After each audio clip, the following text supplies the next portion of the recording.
होइन आज यो भूमिका भान्सामा एक्लै नभई किन दिदीहरूसँग चाहिँ भनेर सोच्नु भएको होला होइन भन्दै आजको मेरो मिनी ब्लगमा तपाईँहरूलाई स्वागत छ साथीहरू।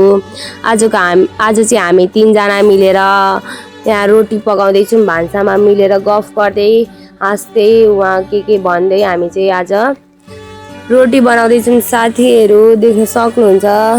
उहाँ अनि चाहिँ आज दिदीहरू खेत पनि गएका थिए नि त मल हाल्न बिउमा, अनि उहाँ एकछिन रमाइलो गरेछन्। म चाहिँ घरमै थिएँ, घरमा कामसाम यताउता गर्नु थियो नि त। अनि दिदी कमला करिश्मा चाहिँ देख्न सक्नुहुन्छ म चाहिँ काम गरेर उहाँ बढारेर यस्तो भएको थियो। अनि उहाँ मलाई फर्सी दिँदैछ कमलाले चाहिँ, देख्न सक्नुहुन्छ।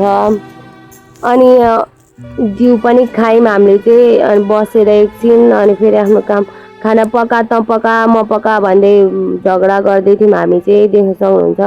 अनि उहाँ मम्मी चाहिँ घाँस काट्नु हुँदैछ, अब सफा सुग्घर गर्नु हुँदैछ। हिजो हामीले सर्प माऱ्यौँ नि त एउटा।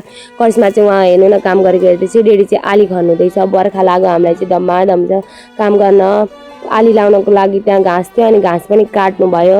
हजरामा हुनुहुन्छ त्यहाँ चाहिँ ऊ हातमुख धुनु हुँदैछ साथीहरू। करिश्माले चाहिँ आज छाली चोरेर उहाँ आउँदैछ, अनि छाली राखेर आए है भन्दै चाहिँ कति चोर्ने चाहिँ छाली चाहिँ चोरिदिइहाल्छ। अनि अब फेरि आफ्नो कामतिर लागेँ म चाहिँ, देख्न सक्नुहुन्छ। अब के गर्नु, यस्तै छ गाउँले जीवन, देख्न सक्नुहुन्छ। उहाँ म चाहिँ नक्कल पनि पार्दैछु। उहाँ बढार कुडार आज चाहिँ आधी चाहिँ बाँकी नै थियो नि त। अनि करिश्माले घाँस पनि ल्याए, कमलाले काटेको।